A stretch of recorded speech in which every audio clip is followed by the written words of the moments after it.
Oh, this match that Danya is playing is actually pretty competitive with this other dude. Good luck to Carlos. Where's he from? Venezuela? Yep.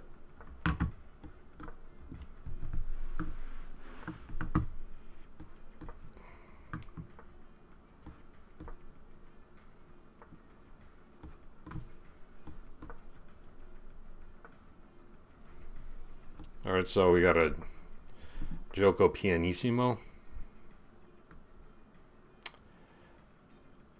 Not sure about that move, especially in the line that I play. It seems like it's just a wasted tempo to me.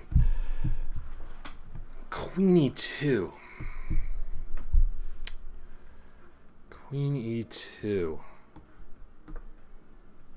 All right, I'm definitely on my own here, but I think my opponent has been playing some non-critical moves for sure.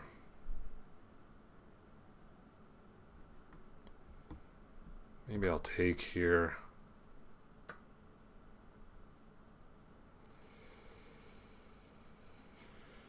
Hey, what now?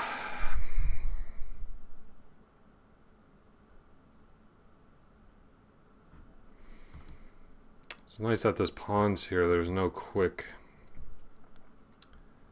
knight to d5 action. So why don't I just try to keep the tension a bit.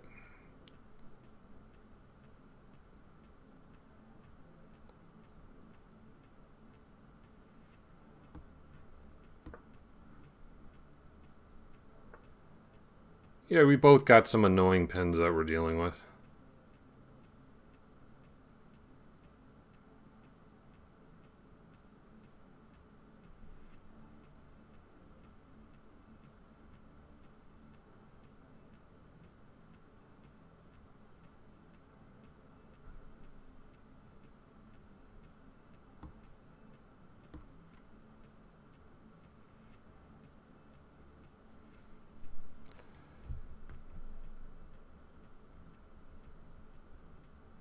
Where am I from?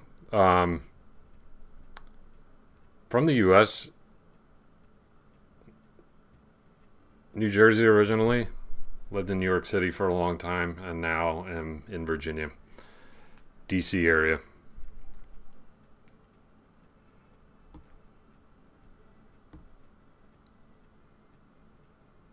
All right, let's just question this bishop. See where it wants to go. I think it runs the risk. Okay, yeah. It's difficult to maintain that pin if you want to bring your knight to g3, which he clearly does. I mean, as far as I can tell, this just drops a pawn. And a pretty crucial one at that.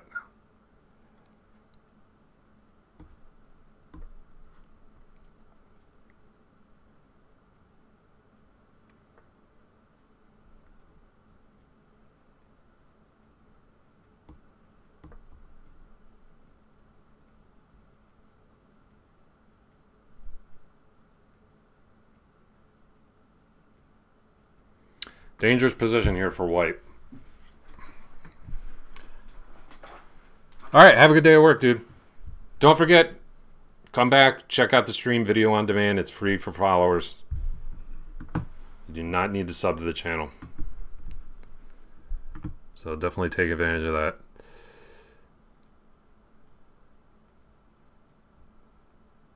Man, do I got something doing with...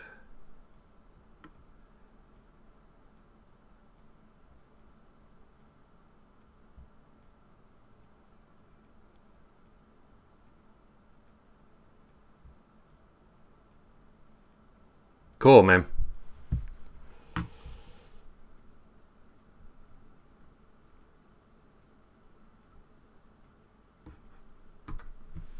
This tactic's a little crazy, but the queen is so boxed in. Oh, oh man, I missed it. The B2 square is available now. Rats. But all right. Actually, no, this works. This works. What am I talking about? I have bishop a3. This totally works.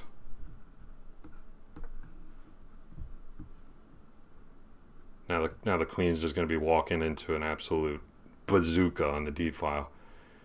Just try to figure out which piece I want to take here. Probably here.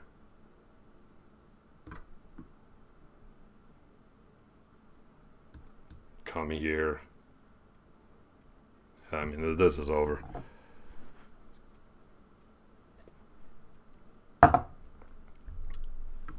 I missed that the b2 square was available after that pawn capture, so I am a little fortunate that okay, whatever that was doesn't work.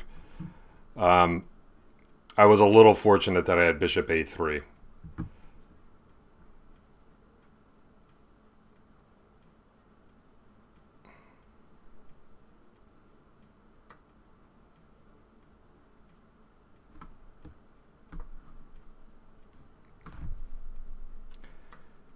Develop your pieces, control the center, castle your king. Yes, even players rated over 2,000 fail to do this.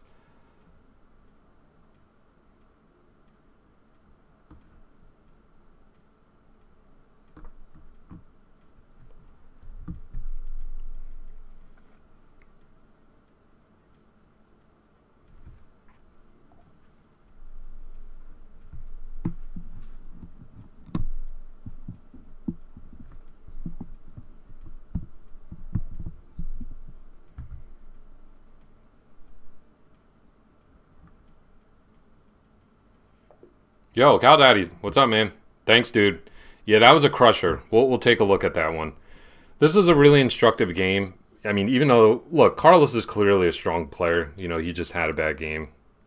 You know, what can you do? But happens to us all.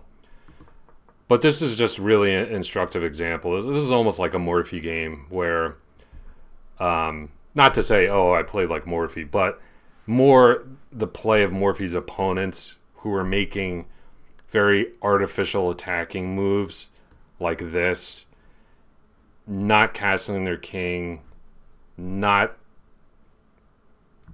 being mindful of the center and development. And this is what happens, especially in the open games. You're just going to get crushed. So Queen e7 was not good. I should have just challenged the bishop immediately with h6, knight bd2. Just simple development. Okay, now I challenge the bishop. Because his plan, it seemed, I mean, he could do knight e3 as well, but I thought he was looking to abuse his f5 square. And the combination of this pin and the knight coming in, you can't really do both. So that forced him to drop the bishop back, but he should have come all the way home to c1.